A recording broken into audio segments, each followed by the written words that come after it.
Hey, this is Meredith's husband. I've got some SEO advice for you, but I'm going to keep it really simple so that you can understand it, so it makes sense, and most importantly, so you can actually use it.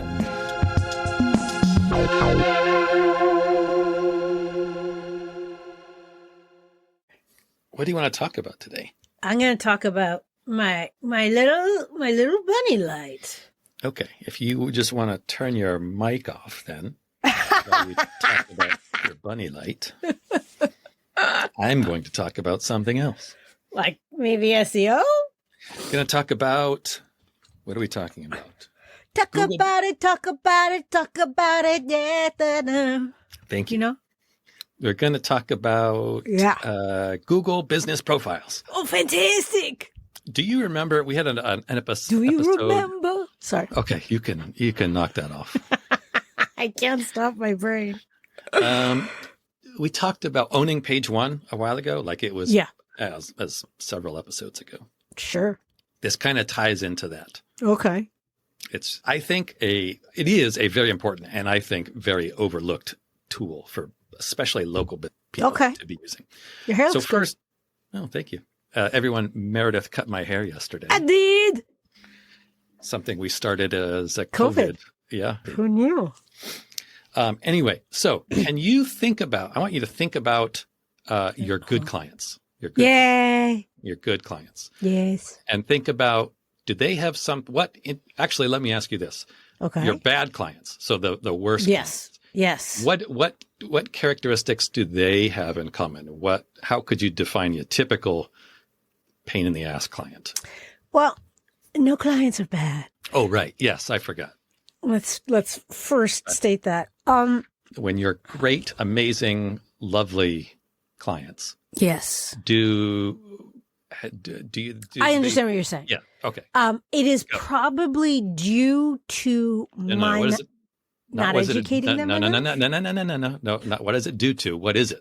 Is it things like they don't know your pricing, or they don't know the process, or they don't know what it is you offer? Yeah, but I have to look at that like that's my fault for not educating them. That's what we're going to cover. I just want to identify. Okay. Problem.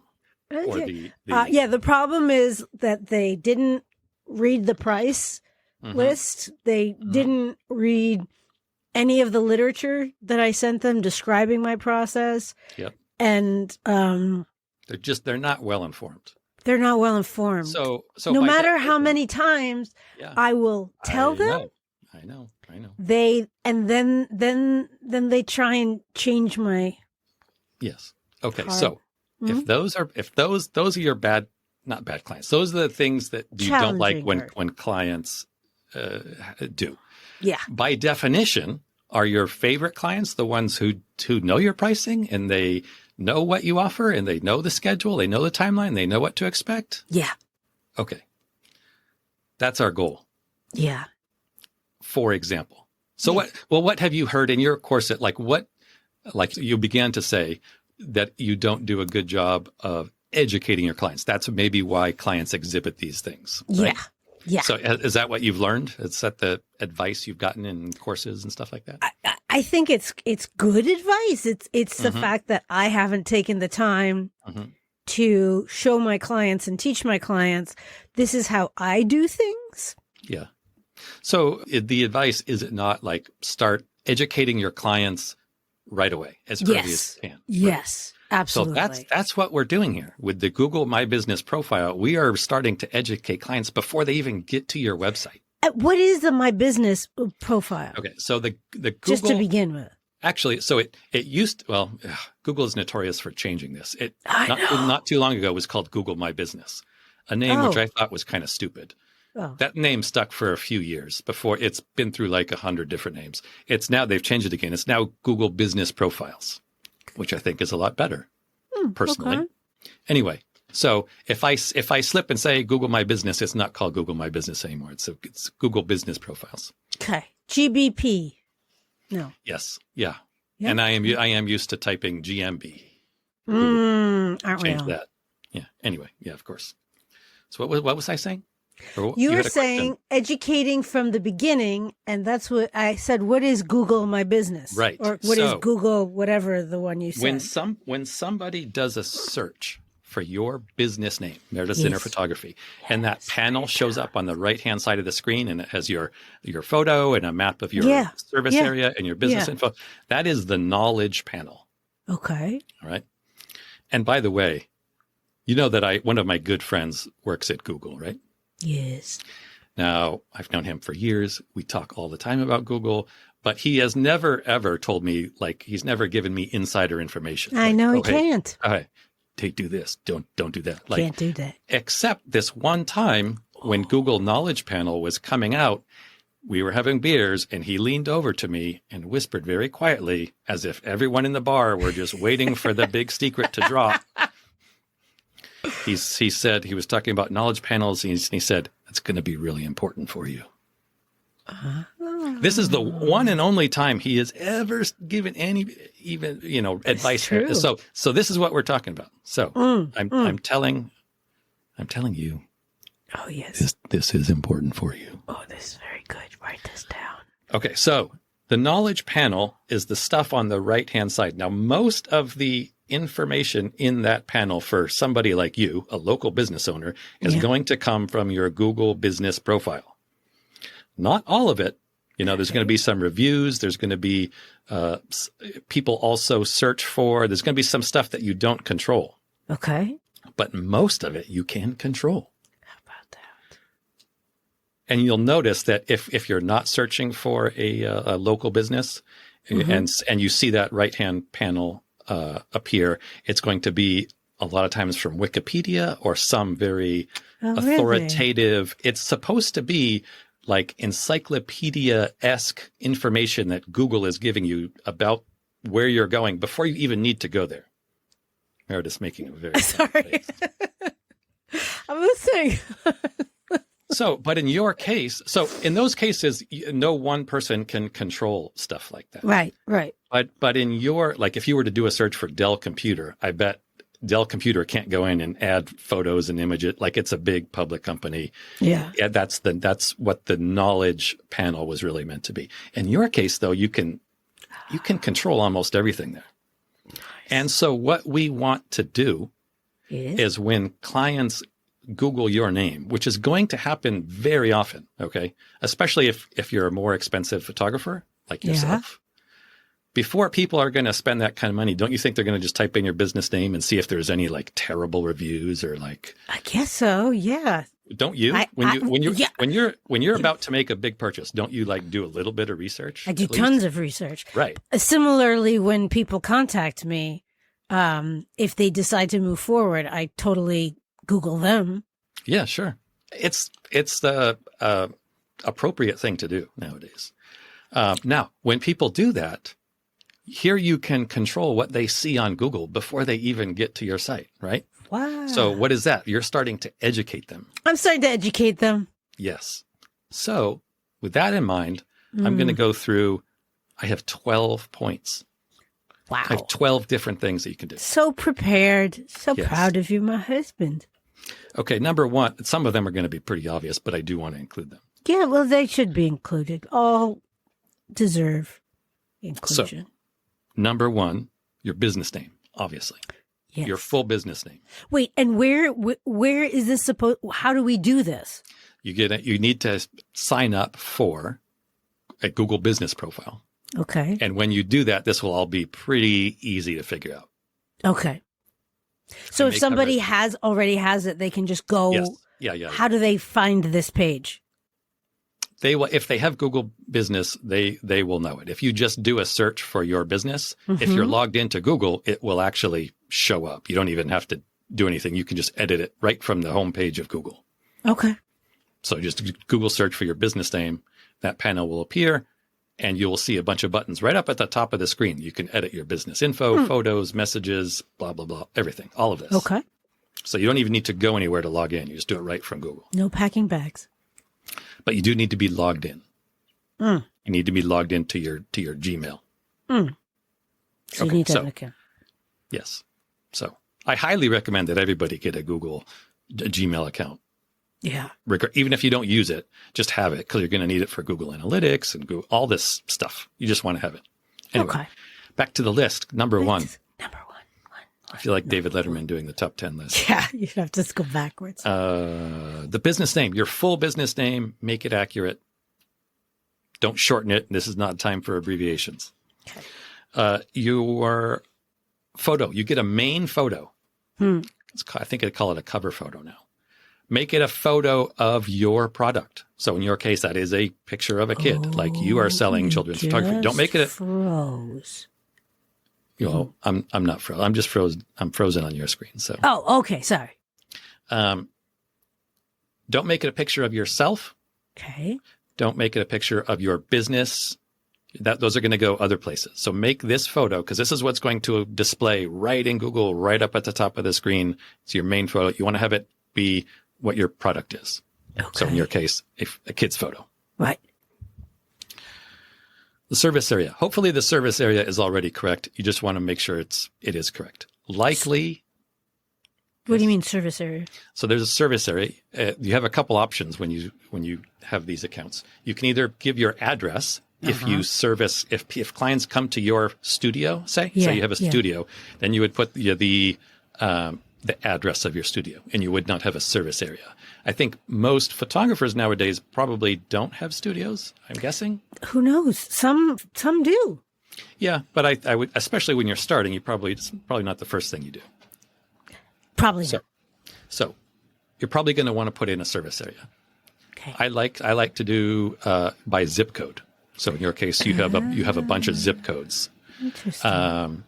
You can do city name. You can do countrywide. If you're a photographer, I think either your city or zip codes. Zip codes I like because you can specify like, hey, I know this zip code is my target, like Park Slope. Park Slope is definitely your target. Yeah. 100%. And there are some other zip codes. And there are some zip codes in Brooklyn that are not your targets. Right. So you can be a little more specific. Yeah.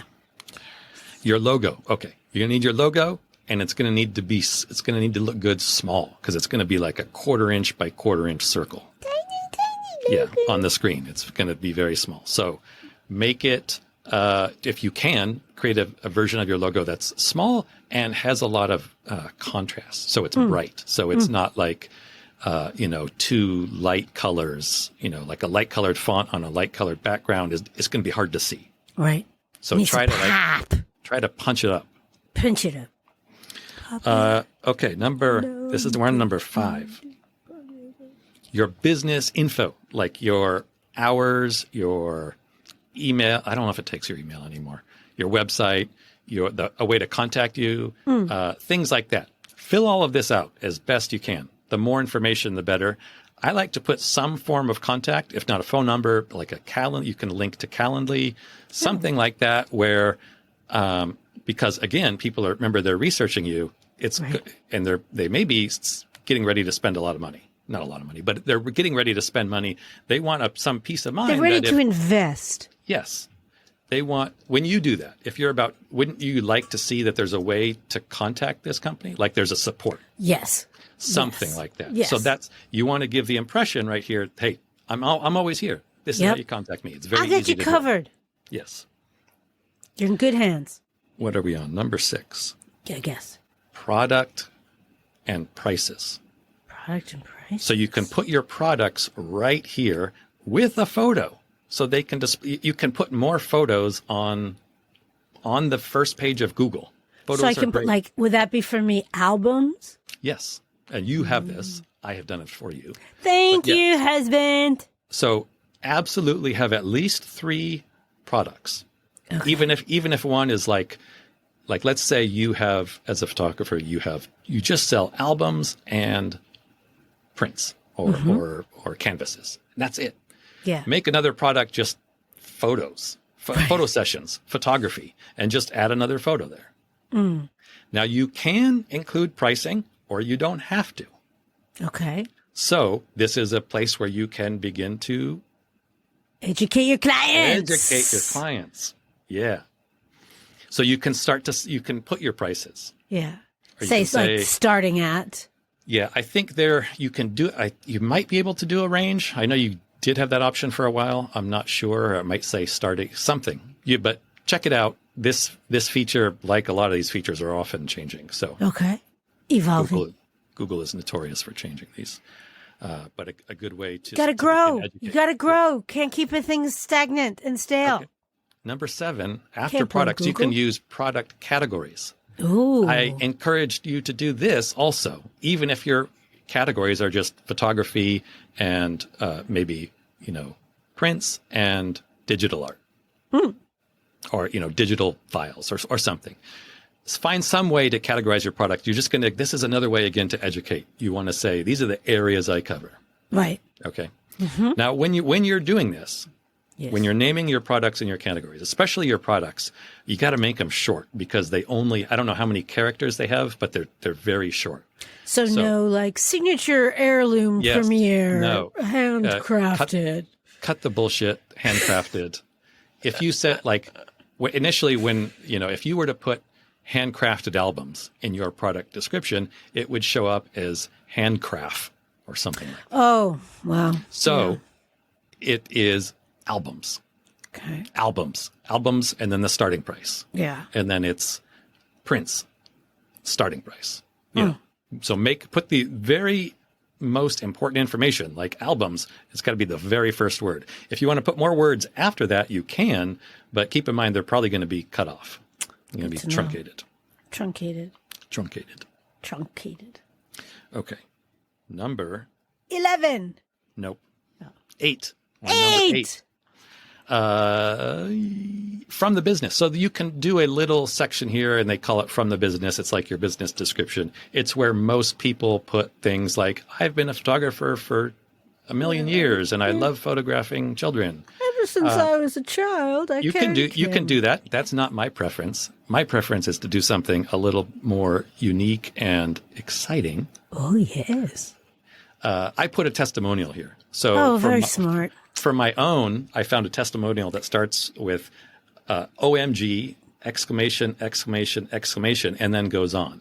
That's a little more eye-catching to me than like, I am Meredith's husband and I help with SEO. Like it's a little more... Very clever. Cool. Very clever. I like number 8. I thought so too. I like number 8. That's an option. That's not you don't have to do that, but I like to do that. A good idea.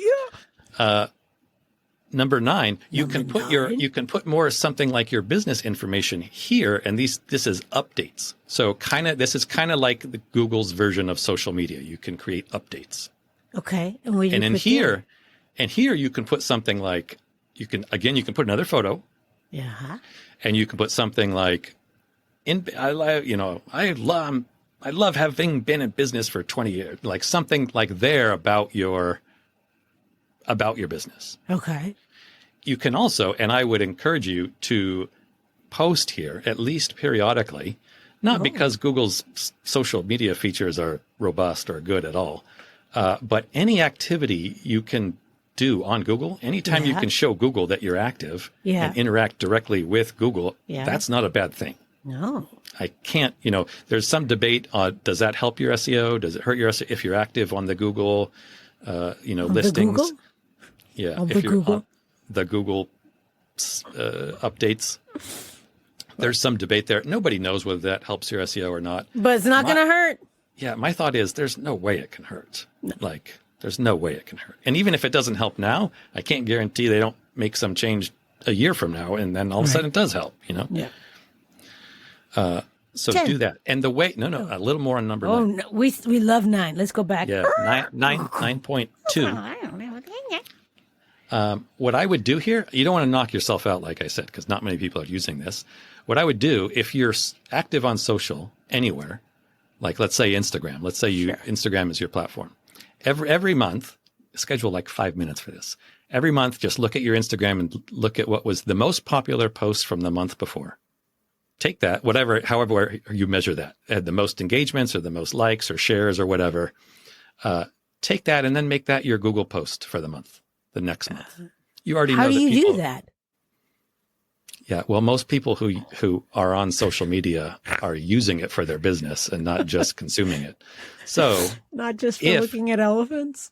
Yeah, if you do that, porcupines, when you post things, when you do that, You probably are familiar with the feature that you can when you log in, you can then see, oh, this post had 100 impressions and 50 likes or 5,000 impressions. There's some metrics there. Right. And there's some way to evaluate, oh, this one did better than that one. Yeah. Pick the ones that did well on Instagram because those connect with people, and then put that one on Google. Got it. And you only need to do this once a month, I think. And it would take, I don't know, does that take 5 minutes? Probably not. Yeah. A very, very brief amount of time. Yes. All things considered. Okay. Now, yes. Number 10. What? Reviews. Oh, we're going back to the list. Okay. Number 10. 10. Reviews. You got to have some reviews. If you don't have any reviews, try very, very hard to get at least 3 reviews. And don't feel pressure that you need to get them all urgently, because that's actually bad. You don't want to get them all at once. Because that looks suspicious, right? When you look at any product anywhere and you look at the reviews and they're all left on like the same day. Yes. Okay. You don't want to do that. And Google is keeping an eye out for that. So for the next 3 months, try to get 1 a month. You want to have at least 3. More would obviously be better, I think. But if you don't have 3, you got to get the first 3. Yeah. 11. Socials. So Google changed this also. For a little while, you could put links to your social media profiles, which is great. Then now you can't. Google tries to figure them out on its own. So you can't directly put links to your social media profiles. Okay. But you do want to have links to your social media profiles on your website. Yeah. Now, I'm of the opinion that, once people get to your website, you don't then want to send them to social media. Right. You want the traffic flow to be the other way. You want to use social media to capture people's attention, and then they come to your website. So don't make your social media buttons like really big and at the top. I would say keep them in your footer. For me, that's the way I would do it. Also, don't put them on your contact page. I've had clients just refuse to accept my recommendation that they don't put social media because then people buttons. are not going to they're going to be distracted. I've had clients that their competitors are doing it and they just absolutely must do it because their competitors are doing it. But people are just about to reach out to you, and what are you doing? You're sending them away. Sending them away. And there's a pretty good chance, better than 50-50, they're not coming back. Because once people get on social media, and you go down the rabbit hole of. But do have all of your social media links, I would say, in your footer. That's what I would do. Nice. And that will help to have them appear on Google here in this knowledge, because Google will scan your site and they'll say, okay, these are their socials. Okay. That's why you want to do that. And number 12. Number 12, the final tip. Photos. You want to have as many, always have photos. People love, and as a photographer, good God, should they have video too, or just?